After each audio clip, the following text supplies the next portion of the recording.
All right, with example 4, now we're dealing with real world problems. There's something called angle of depression and angle of elevation. Now, when a problem says you have an angle of depression or angle of elevation, they're actually talking about technically an equivalent angle. So angle of depression, like when we think of depression, we probably think about looking down, and you can kind of see that here, like this person's looking down, so this is our angle of depression, where angle of elevation, according to this ladybug, we're kind of looking up right here. Now, what's nice about this is that we do have parallel lines with the ground, with this horizontal over here. Because we have parallel lines, this angle of depression, this angle of elevation are alternate interior angles. And alternate interior angles are always equal to each other, which makes our lives a lot easier. So because they're equal to each other, what I always tell kids is that we are always going to be putting our angle of elevation or angle of depression horizontal to the 90-degree angle. So whenever you're drawing your triangle, your angle of elevation and angle of depression are as always going horizontal to the 90 degrees, okay, adjacent to that 90-degree angle. So let's go ahead and see how this plays. So it says you're standing 100 feet away from a very tall building and your line of sight is 6 feet from the ground. So I'm going to kind of draw this out here. We got like a little person. We're standing 100 feet away from a building. Here's a very tall building. And our line of sight is 6 feet. So 6 feet is here. If the angle of elevation to the top of the building is 80 degrees, how tall is the building? So angle of elevation from your line of sight is 80 degrees. How tall is the building? So we kind of have a situation like that. So if we want to know how tall the building is, that's going to be like this height over here. Now, eventually we're going to have to factor in that 6 again, but I'm not going to worry about it right now. This 100 is still going to be this horizontal length. So if this is my angle, then this is going to be opposite of that angle or across from it. And then that 100 is going to be my adjacent. So we got opposite adjacent. So what I can do is I can still refer to SOHCAHTOA, O and A, and then O and A deal with tan.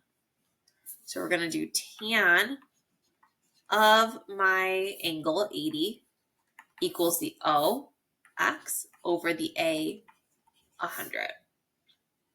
Okay. And then from there, we're still going to multiply by my denominator. We're going to multiply by 100. Multiply by 100 over here. So then I'm left with 100 tan 80 equals X. And then this I can just enter into my calculator. So 100 tan 80, 100 tan 80, and then we get 567.1. So X equals 567.1, and then it is in feet. Now that's our X. That's like this distance right here, but that's not the total length of the building because I still got to factor in my 6 feet. So plus 6 feet is 573.1 feet, and that's my total of the building here. Now for part B, it says a 16-foot ladder is propped against a building. The angle it forms with the ground measures 55 degrees. How far up the side of the building does the ladder reach? Now, think about like you're literally holding a ladder, right? Like you're holding a ladder trying to like prop it against a wall. If you're holding a ladder and you want to prop it against the wall, you don't want to lay it flat against the wall. Like here's the wall. Your ladder's not going 90 degrees with it because if you try to climb that, what's going to happen? Like the ladder's going to fall and you're going to fall. Not great. So how do we lay a ladder? Like how do we lay a ladder if we want to go up a wall? Well, we laid it kind of like this, right? This way it's sloped and we can like just start climbing the ladder. So whenever we're talking about a ladder problem, that ladder is going to be our hypotenuse because it's going to be laying diagonally. So this is our ladder. That's 16 feet. The angle it forms with the ground. So here's the ladder. Here's the ground is going to be 55 degrees. And we want to know how far up the side of the building that we're going. So the height of the building. So again, if this is my angle right here. Across from that angle is going to be my opposite. And then the 16 is across from 90 degrees, so that's going to be my hypotenuse.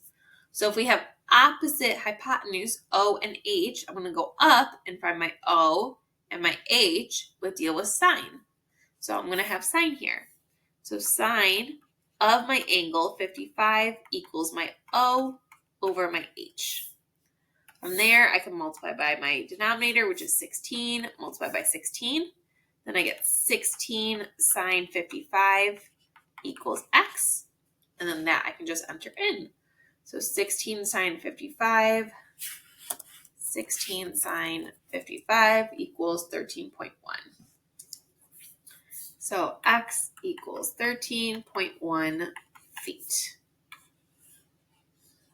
And that's our answer.